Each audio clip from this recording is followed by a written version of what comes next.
Hello guys, ഇത് നമ്മളൊരു alligator കാറാണ്. ഇത് ഏകദേശം ഒരു 5 ഇഞ്ച് സൈസ് ഉണ്ടായിരുന്നപ്പോൾ നമ്മളൊരു 750 റേഞ്ചിന് വാങ്ങിയതാണ്. ഇതിന് മേടിച്ചപ്പോഴുള്ള വീഡിയോ നമ്മൾ മുന്നേ പോസ്റ്റ് ചെയ്തിട്ടുണ്ട്. അത് ചെക്ക് ചെയ്താൽ അറിയാൻ പറ്റും.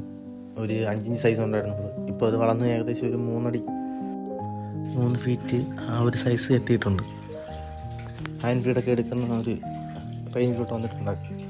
പക്ഷേ എന്താണെന്നറിയത്തില്ല, ഒരു 2 ദിവസം മുന്നേ അറ്റാക്ക് പോലെയാണെന്ന് തോന്നുന്നു, അങ്ങ് ചത്തുപോയി പെട്ടെന്നായിരുന്നു. പിന്നെ ഇതിന് അങ്ങനെ പുറത്തുനിന്നുള്ള ഫുഡൊന്നും അധികം കൊടുത്തിട്ടില്ല. ചിക്കനും ലൈഫ് ഫുഡും അങ്ങനെ ഫുഡുകൾ മാത്രമേ കൊടുക്കാറുള്ളൂ. അപ്പോൾ എന്താണെന്ന് അറിയത്തില്ല. പിന്നെ ഇത് എന്തിട്ടാണ് ഇങ്ങനെ സംഭവിച്ചതെന്ന് ആർക്കെങ്കിലും അറിയാമെന്നുണ്ടെങ്കിൽ ഒന്ന് പറയാം. പിന്നെ ഈ 3 ഫീറ്റ് സൈസിലുള്ള അലിഗേറ്ററിലും സെയിലുണ്ടെങ്കിൽ അതും ഒന്ന് കമൻറ്റ് ചെയ്യുക. കാര്യം ഇത് പോയി നല്ല വിഷമമുണ്ട്, അപ്പം എടുക്കാനും താല്പര്യമുണ്ട്. അതിലുണ്ടെങ്കിൽ ഒന്ന് പറയാം.